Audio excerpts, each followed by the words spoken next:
بسم الله والصلاة والسلام على رسول الله عليه أفضل الصلاة والسلام. ازيكم يا حبايبي، عاملين ايه؟ أهلا بكم في قناتي حياتي على قد إمكانياتي، وحشتوني كتير. إن شاء الله النهاردة يبقى فيديو روتيني. زي ما انتم شايفين كده مواعين، واهو بصوا من كل ناحية. والمكرونة ديت هعملها، وهنعمل كمان أكل شعبي غدا لينا.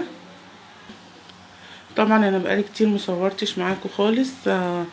الواحد طبعا زعلان ومتضايق من اللي بيحصل في البلد ده، ربنا يسترها علينا وعليكم. عايزه اقول لكم النظافه ثم النظافه. دايما خلي بيتك متعقم، يعني يوم تعمليه بميه بكلور ويوم ميه بتيتول، هكذا يوميا. انا بعمل دلوقتي ميه بحط فيها كلور، وبفوطه نظيفه بلمع كل حاجه، الحيطان، البيبان، الاوكر، باب الاسانسير، كله. يعني الصراحة بصوا الواحد خايف يعني. ما تقوليش ان هو بعيد عنك، لا، مفيش حاجة بعيدة عننا، لان ده حاجة بتتنقل عن طريق النفس، اللمس. انت ممكن تروحي تشتري اكل يكون حد مسكه قبليكي. الخضار دايما تغسليه يعني وهو بقشره وبعد قشره، ايدك دايما. يعني بصوا على قد ما تقدروا يا جماعة، حافظوا على بيتكم واولادكم. ان شاء الله النهارده نعمل الروتين ده مع بعض. نغسل كده شويه المواعين دول وندردش كده شويه، وكمان هنعمل زي ما قلت لكم غدا شعبي. وكمان دلوقتي الاولاد شربوا بسكوت، يعني شاي بلبن كده بسكوت، بس هم لسه جعانين. فقلت لهم عايزين ياكلوا يعني مكرونه كده محمره، طبعا احسن من الكشري بتاع الشارع بكتير.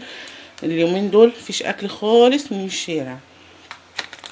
هنعمل مكرونه الاول عشان هم عايزين ياكلوا، وبعد كده هنخش على المواعين وندردش شويه مع بعض كده يا حبايبي. هبدأ بقى ان انا احمر المكرونة، اغسل الطماطم واقلي الفلفل عشان اضربهم في الخلاط. المكرونة بدأت اهي تتحمر. طبعا لما تعملي حاجة كده ان شاء الله اي حاجة بايدك انتي احسن لما هيجيبوا اي حاجة من بره. اولاد جعانين، مش حمر بطاطس، اعمل شوية مكرونة، اعمل لهم بيض، اي حاجة في البيت احسن بكتير من الشارع. على الاقل انت ضامنه غاسله الحاجه ازاي وعاملاها ازاي. بالله عليكم يا جماعه، احنا فعلا يعني عيب عندنا ان احنا هنا في مصر كل حاجه بناخدها كده بطيبه وبناخدها كده بعادي. لا، المرض ده مفيهوش عادي، مفيهوش طيبه، مفيهوش حنيه، مفيهوش عطفه. لازم نبقى جد يعني، ما ينفعش ابدا نستهتر. دي حاجة ربنا بس اللي هو الوحيد اللي هيقدر ينجينا منها، لان ملهاش اي علاج. ربنا ان شاء الله يسترها علينا وعليكم يا رب.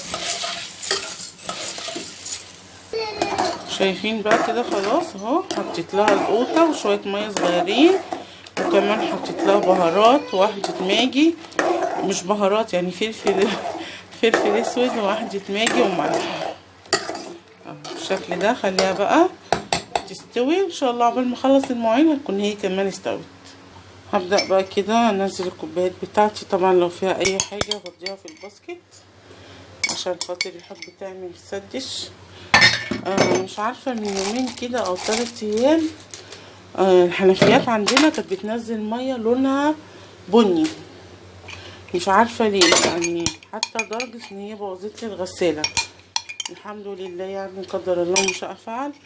بس يعني الصراحة انا قعدت يومين ما بناخدش ميه من الحنفيات، حتى ان هي يعني لونها بقى عادي وكده. بس انا ما عنديش الصراحه فلتر، لسه هركبه، عندي موجود بس الخطه 50 ان شاء الله هركبه.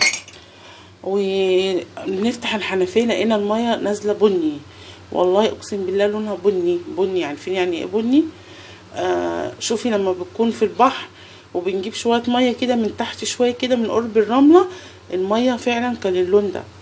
الغسالة مش عارفة عمالة فيها غسيل، وعايزة ان انا يعني اشطفه واعصره، مش بتشطف ولا بتعصر. مش عارفة، مستنية الفني لما يجي ويقول لي يعني فيها ايه. طبعا كل يوم لازم نرمي، حتى لو الصابون نضيف لا نرميه، ونغسل العلبة بتاعتنا كويس، وبنحط شوية خل مع الصابون اللي احنا هنحطه الكبير بالشكل ده كده.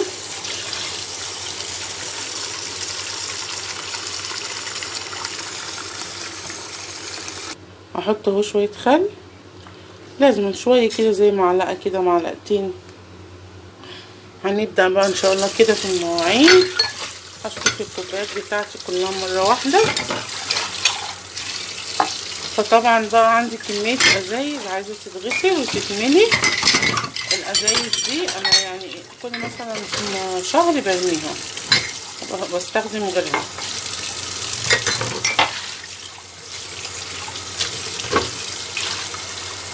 بالشكل ده كده بقى اغسلهم على طول شطفوا.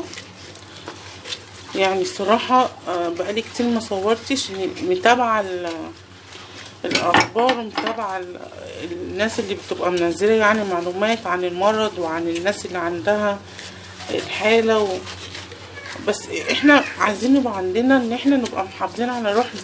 احنا بنستهتر يعني. في فيديو انا منزلاه واحده يعني هي اصابت، ربنا يشفيها يا رب ويشفي كل مريض، بتقولك انا كنت متخيله ان هو بعيد عني كل البعد، طلع لا قريب مني فعلا يا جماعه. هو قريب مننا، ده نفس. المرض ده نفس، ومفيش اقرب من البني ادم على النفس. يعني اقرب حاجه بتخشلك او ما تقدرش ان انت تستغنى عنها هي النفس.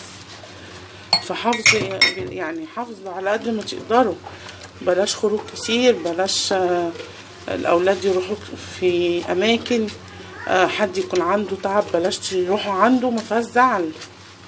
ما انا لو اصبت عيلتي كلها تصاب، جيراني، الناس القريبه مني. يعني انا مش فرد، انا ممكن ادمر بنايه بحالها. ربنا يسترها. هنا بقى انا هشطف الاطباق اتغسلوا، والمكرونه كمان وطيت عليها خلاص بدات ان هي تتشرب.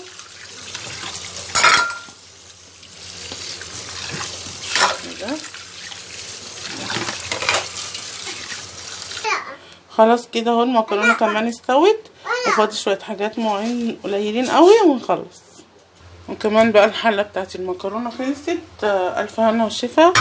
الاولاد كلوها طلعت حلوه فعجبتهم. انا والله حتى بصوا ما دقتها ولا عرفت حقها ايه. هغسلها بقى بالمره عشان يبقى كده خلصت كل المواعين. بخي بقى الترابيزه بتاعتي امسحها بالمره، مفيش الا هي والبوتاجاز، وخلاص شلت المواعين من عليها يعني هي فاضيه. نجيب بقى حته ناشفه نشفها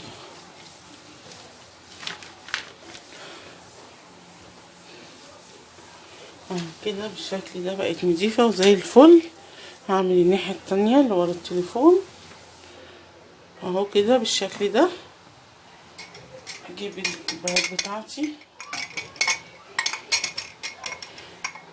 هنعمل بقى البوتاجاز وهو نضيف، بس بردك لازم بقى نغسله دلوقتي يعني غير الاول. يعني انا الاول لما كان بيبقى كده كنت بطبخ او هعمل يعني سواء الاكل اللي انا كنت هعمله وبعد كده كنت اغسله يعني. لكن دلوقتي بعد في الجو ده لازم نغسله قبل الاكل وبعد الاكل عشان ما يبقاش بردك في دبانه وقفت عليه. بردك او الواحد بيعمل اللي عليه بقى كده. كمان البوتاجاز خلاص. هنغير الشنطه بقى بتاعت العلبه بتاعتنا عشان يبقى كده نحس بالنظافه. يحيى بقى وهنا سابوا كده مكرونه، احطها كلها في طبق واحد واخليها ايه لو حد منهم عايز ياكلها. كده خلاص بقى انا خلصت المطبخ كله اهو بالشكل ده. ادي المواعين وادي الحوض وادي البوتاجاز وادي كمان ترابيزه المطبخ، مش ناقصه اللي هو هكنسه. هشرب بقى، ما تنسيش نفسك في الميه. دلوقتي بقى هجيب كل الخضار من التلاجة، هاخد طبق اخش جوه اجيب كل الحاجه اللي انا هستخدمها في الاكله بتاعتي والبطاطس كمان عشان نغسلهم ونقعهم في شويه ميه بخل لمده 10 دقايق. جهزت كده الخضار اللي هستخدمه في الاكله بتاعتي اهو بالشكل ده. هغسل البطاطس هنا لوحدها عشان الرمله، والخضار ده هحطه في بوله كبيره واغسله بالشكل ده كده حبايبي اهو. غسلته كويس وبعد كده بقى هحط شويه خل هنا شويه خل هنا، وهسيبه شويه بقى عقبال ما يتنقع. انا هكنس الارض بتاعه المطبخ، وبعد كده هبدا ان شاء الله في تحضير الغدا. اهو بصوا شايفين غسلت البطاطس ازاي كويس، نزلت كميه رمل يعني رهيبه. وكمان الخضار هحطه كده عشان الخل. طبعا هشطفه تاني، وبرضك لما هقطعه هيشطف تاني. بالنسبه للبطاطس طبعا الخضار ده اما هيتقطع خلاص مش هيتشطف، بس لما هقشره هشطفه كده. خلاص انا هبدا بقى في الاكل بتاعنا. خرجت البصل اهو بالشكل ده كده في الكبه، وهبدا ان انا احمره.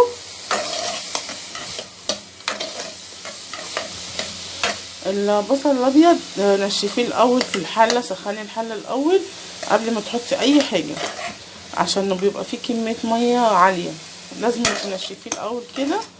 وبعد كده تحطي بقى السمنه الزيت حسب الماده الدهنيه اللي انت تستخدميها. كده يا حبايبي خلاص البصله بتاعتي حلوه، يعني ولا حمرا ولا بيضه، يعني وسط كده.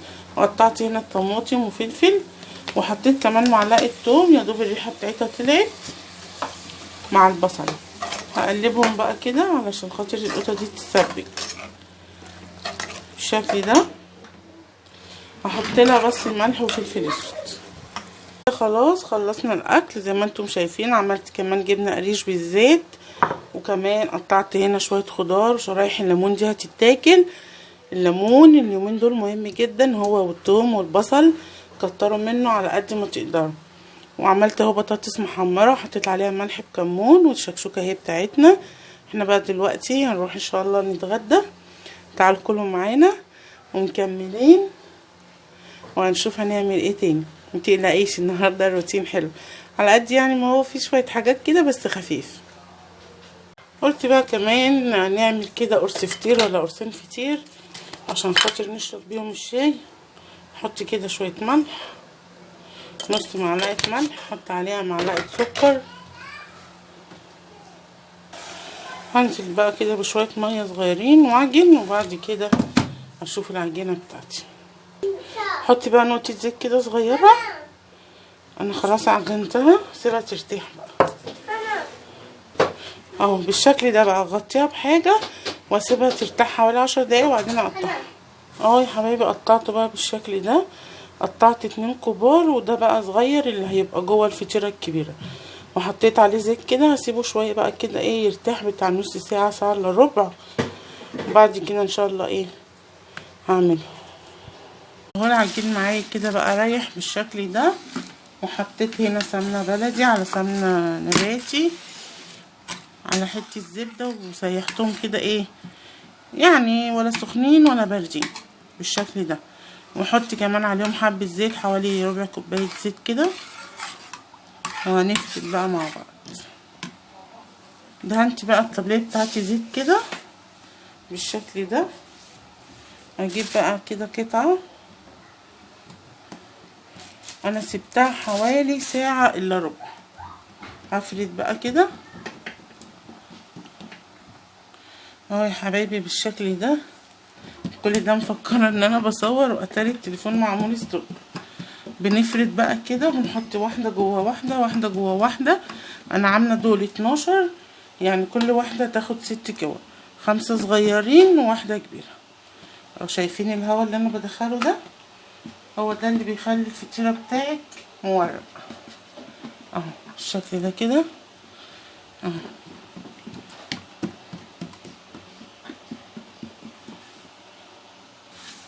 كده يا حبايبي بصوا، دي اول واحده كده خلصت.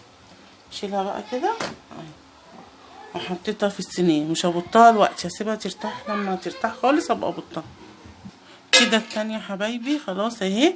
بردك هسيبها كده لما ترتاح. بحط كيس بلاستيك على الوش، وما اجي ابطها بقى ادخلها الفرن. ما شاء الله شايفين كده الفطير بتاعي اهو.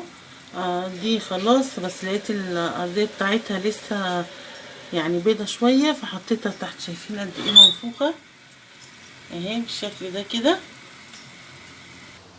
اهو يا حبايبي. بالشكل ده كده الفطير بتاعنا طالع كده مورد زي ما بيقولوا. ما شاء الله مش قادره بقى اقول لكم، ما شاء الله ريحته حلوه قوي. انا بقى هحط عليها كده شويه ميه بسيطه واغطيها بكيس بلاستيك. وبكده حبايبي الفيديو بتاعنا خلص، معلش طولت عليكم، بس حبيت اوريكم الروتين بتاعي، منتظر مني روتين جامد ان شاء الله يعجبكم. متنسوش في الاعجاب والاشتراك وتفعيل الجرس عشان يوصلك كل جديد. بحبكم في الله ولا اله الا الله. اشوفكم ان شاء الله الفيديو اللي جاي. السلام عليكم ورحمه الله وبركاته.